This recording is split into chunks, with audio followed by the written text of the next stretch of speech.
বন্ধুরা, পৌষ সংক্রান্তির সেই ঐতিহ্যবাহী দিনের কথা আমরা এই যুগে এসে এখনো মনে রেখেছি। আমি আজকে দেখাবো সেই পৌষ মাসের সারাইন দিনে নতুন ধান দিয়ে চাল বানিয়ে নতুন চুলায় নতুন সাজে সেই ঐতিহ্যবাহী পিঠা ভেজে আনন্দ উপভোগ করার দিনটিকে আমি আজকে দেখাবো। খুব সকালে ঘুম থেকে জেগে তারপর ঘরের কিছু কাজকর্ম সেরে উঠানে একটু অংশে একটু লেপাপোছা করে সেই নতুন চালের গুঁড়া দিয়ে আলপনায় এঁকে কিছু ফুল দিয়ে সাজিয়ে এরকম করে বাস্তর কাছে প্রার্থনা করি নতুন ধান চালে প্রতি বছর যেন আমাদের আঙিনা ভরে যায়। তারপর গাছপালা, শাকসবজি এই সব কিছুর উপর একটু গুঁড়োগুলোকে ছিটিয়ে দিই।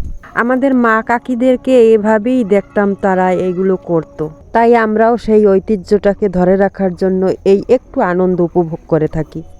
এভাবে সকল গাছপালায় ছিটানোর পর আমি লাউ গাছ থেকে দুটো পাতা তুলে নিয়েছি শাঁস মজবার জন্য। পিঠাটাকে ভেজে নিচ্ছি সেই সবজি ক্ষেতের মধ্যে বসেই। খরা শুকনার দিন আসলে এভাবে বাইরায় বসে পিঠা ভাজা খুব আনন্দ লাগে, তাই সবজি ক্ষেতের মধ্যে বসেই শুরু করে দিলাম। আগুনটা জ্বালিয়ে একটা হাঁড়িতে দুধ, চিনি, পরিমাণ মতো লবণ এ সব কিছু মিলিয়ে দুধটাকে ফুটিয়ে নিয়েছি। আমি গুঁড়ো দুধ নিয়েছি, আপনারা চাইলে গরুর দুধ নিতে পারেন এবং যেখানে খেজুর গাছের রস আছে সেখানে খেজুরের রস দিয়েও পিঠাগুলো ভিজিয়ে নেয়। সেই রসের পিঠা খেতে খুবই স্বাদ লাগে। আমাদের এখানে রস নেই, তাই আমি ভিজাতে পারিনি রস দিয়ে। আমি গুঁড়িগুলোকে আগুন জল দিয়ে গোলায় নিচ্ছি। আমার দুধ চিনিটা জ্বালানো হয়ে গেছে, তাই এখন নামিয়ে নিলাম। এবারে সেই নিজের হাতে বানানো নতুন শাঁসটা চুলোর উপর দিয়ে দিচ্ছি। নিজের হাতে মাটি দিয়ে এই শাঁসটা বানিয়ে নিয়েছি।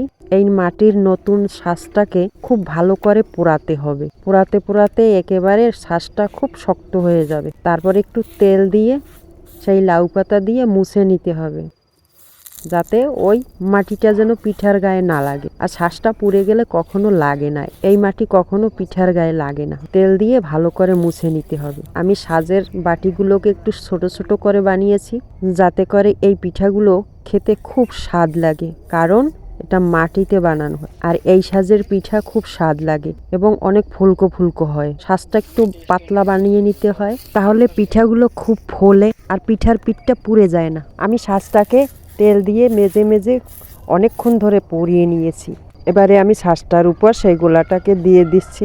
দেখবেন পিঠাটা ভাজার পর কত সুন্দর করে ফুলে উঠবে। ছোটবেলায় মা যখন নিজের হাতে সাজ বানাতো, আমিও তার পাশে বসে ছোট ছোট সাজ বানাতাম। আর বাটিগুলো থাকতো খুবই ছোট, যা একটি আঙ্গুলের মাথার মতো। আর সেই সাজেই আমি পিঠা ভাজতাম। আজ সেই স্মৃতিগুলোকে মনে পড়ে।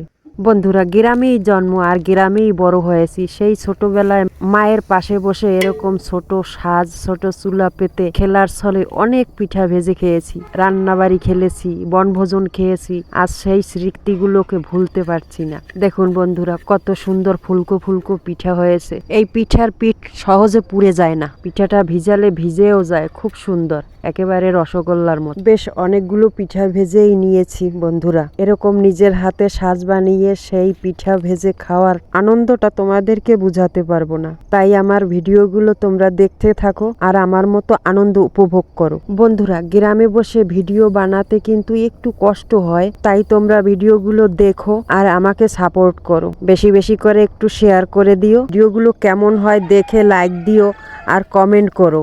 হ্যাঁ বন্ধুরা, তোমাদের সঙ্গে কথা বলতে বলতে অনেকগুলো পিঠা ভিজিয়ে নিয়েছি। এবারে আমি খেয়ে দেখবো। দেখো, পিঠাটা অনেক ভিজে গেছে বন্ধুরা, খুব স্বাদ। ভিজানো পিঠা খেতে খুবই ভালো লাগে আমার। ভালো থেকো। ওরে ভাই, কি টেস্ট লাগে!